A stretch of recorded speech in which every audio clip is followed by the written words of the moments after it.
And then Allah talks about the big one, and that's the one I really want to end this conversation with, even though there's more to go.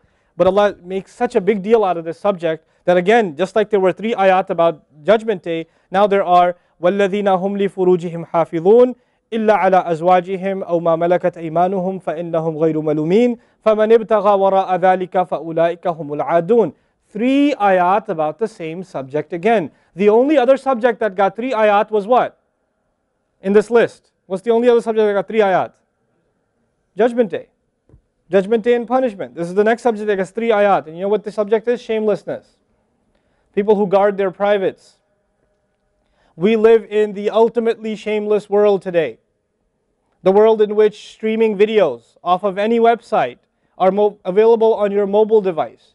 The age in which the pornography industry is a multi-trillion-dollar industry. The point of which, the agenda of which is to make sure every one of you is a consumer of filth in one way or another. That every man, woman, and child is exposed to this stuff, and they're hoping you are, so you become addicted to it, so you become yet another consumer. This is the gift of pornography to society. It's creating people, turning people into animals and perverts. And some of you, unfortunately, have that addiction. And you're watching this stuff online. And you're watching it and saving it on your apps and your mobile devices. And you don't feel bad about it anymore. You've justified it to yourself. And you feel bad about it once in a while, but you go back to it. And as a result, you think, oh, well, at least I'm not hurting anybody. At least I'm not doing it to anybody else. I'm just watching this stuff. It's okay. But you know what's happening to you? Inside, your soul is being just gutted.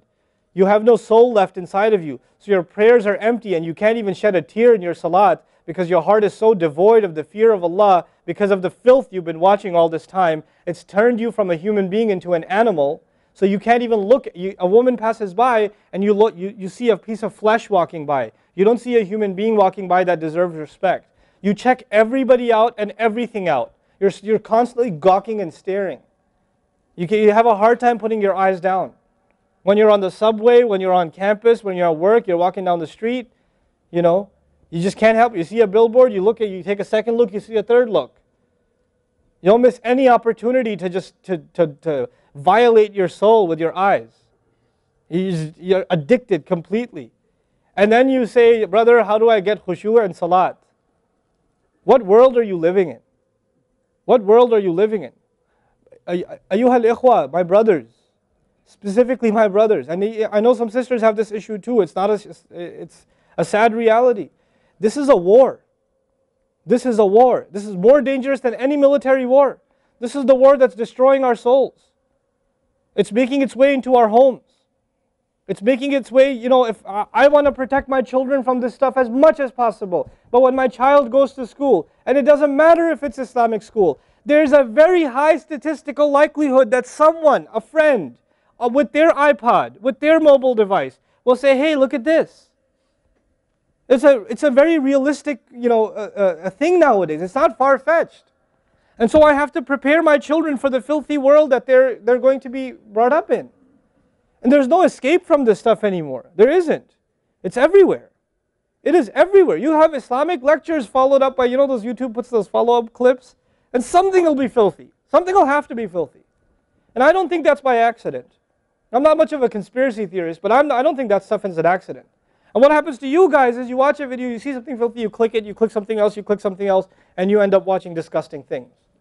That's what happens to you. وَالَّذِينَ هُمْ لِفُرُوجِهِمْ حَافِظُونَ. Especially when it comes to their privates, they guard them.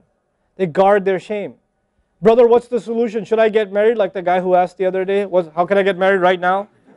No, guys, the solution is not marriage. Because if you're a pervert, then you're going to be a pervert after marriage too. If you have no shame now, you will have no shame after marriage. Honestly. You think marriage is going to end your problems? No. Your problem isn't marriage. Your problem is spiritual in nature. Your problem is psychological in nature. You need help. You need to stop this. You need to stop hurting yourself like this. You will have nothing, there will be nothing left inside you. I just had an email from a teenager who's addicted to pornography, an anonymous email, 14, 15-year-old teenager. Says, I want to kill myself. I can't stop. I've been watching it since I was 11. My parents don't know. I read this stuff and I cry because he's not one. There's millions of Muslim kids like this. Millions. Millions of them. We have to help these people. We have to do whatever we can. And we don't have the trillions of dollars of advertising to counter that. We don't. And it's not realistic for me to say Facebook, YouTube, Twitter, internet, it's all haram. It's not realistic because it's a reality. It's as common as oxygen now. The only thing we can do is have a mature conversation about this and teach our youth to deal with this and navigate this and not fall into it. The elders that are here, stop watching Indian movies, man. Why are you sitting in a lecture talking about salat and the importance of salat and you don't guard your shame? Mother and daughter and husband and wife and sister sitting together watching whatever? God, come on. Stop. وَالَّذِينَ هُمْ لِفُرُوجِهِمْ حَافِظُونَ. They guard their privates. But guarding your privates doesn't mean you don't commit zina. It means everything that leads to the temptation. Everything that leads to it. They watch it. They guard it. They know it's under attack. They know that their shame is under attack. They realize that their weakness is their urges. Those urges that Allah put inside of us that are so strong. Allah put them there for a reason. He did. And every one of you have them. You don't have to, I don't have to have a dalil for you to have them. I know. The guys that are here. You all suffer that challenge every single day of your life. Especially in a city like this one. At least in Texas we're a little more conservative. Not that much more, but a little more. You know? At least in some towns they don't allow for filthy billboards and things like that. They actually don't even allow the billboards. You know? But that's changing soon because capitalism wins in the end. Right? But you guys are living in this city where you're exposed to everything and anything. Everything and anything. And you have to really go out of your way to guard yourselves. This passage is not about high goals. This is about the bare minimum. I told you that, right? This is the bare minimum, folks. The bare minimum is we guard ourselves from shamelessness. We wage a war within ourselves against that tendency. And I know some of you have tried to quit before and you go back. And you've tried to quit before and you go back again. And you go back again. And you keep falling into that trap. I know some of you have done that. And you're struggling with it. But don't give up on yourself. Don't give up on yourself. And whatever it takes, if you just don't be alone. Don't be by yourself. Be with good friends. Be outside. Study somewhere else. Go to the library and study. Go somewhere where other people are around. Because when you're by yourself, shaitan gets you. And if the fear of Allah isn't enough for you, at least the fear of other people will work for you. At least something's better than nothing. For those, I've said this in other talks before, for the parents here, if you have a computer in the house, please don't make it a laptop. Have a desktop in the house with a really big monitor. Get the biggest monitor you can find. Honest to God, and make sure your computer is in the kitchen or in the dining room. Don't put it in the living room. Don't put it in the kids' room. Don't put it in your bedroom. Put it in the dining room, facing the public. You want to do homework, do it over there. Though you can't move the monitor this way or that way. It's facing everybody. That's how you should have it. This stuff, we have to take these precautions. Don't give your 11-year-old a smartphone. What were you thinking? That's not very smart. Don't give them a smartphone. Why am I seeing kids in Islamic school, 5th graders, with iPhones? iPhone 5s. I don't have an iPhone 5. Why do you have an iPhone 5? With 4G, you know how dangerous that stuff is? وَالَّذِينَ هُمْ لِفُرُوجِهِمْ حَافِظُونَ إِلَّا عَلَىٰ أَزْوَاجِهِمْ except upon their spouses أَوْ مَا مَلَكَتْ أَيْمَانُهُمْ فَإِنَّهُمْ غَيْرُ مَلُومِينَ or what their right hands possess, then they're not to be blamed. Allah says we have these urges and we can execute those urges, we can release those urges, but to the halal spouse, to the spouse, our spouses. But outside of that, we can't. And by the way, when people get addicted to this sort of thing, and they get accustomed to it, or they get over and overly exposed to it, they have miserable marriages. And marriages start falling apart. They have this virtual idea of what pleasure means, and they don't find pleasure in their spouse anymore. And there's great fitna that comes into the family. It destroys homes, Muslim homes. That's what's happening in our world today. Allah talks about the people who make salah, and He says, I'm describing the people who make salah because this is the mawsuf, al-musallin, then alladhina, all the alladhinas, all the asma' mawsula here are the wasf, the sifa of it, which means the people of salah are the people who protect their shame, are the people who fear judgment day, are the people who, they are constant in their prayers. These are the people. فَمَنِ ابْتَغَى وَرَاءَ ذَلِكَ فَأُولَٰئِكَ هُمُ الْعَادُونَ.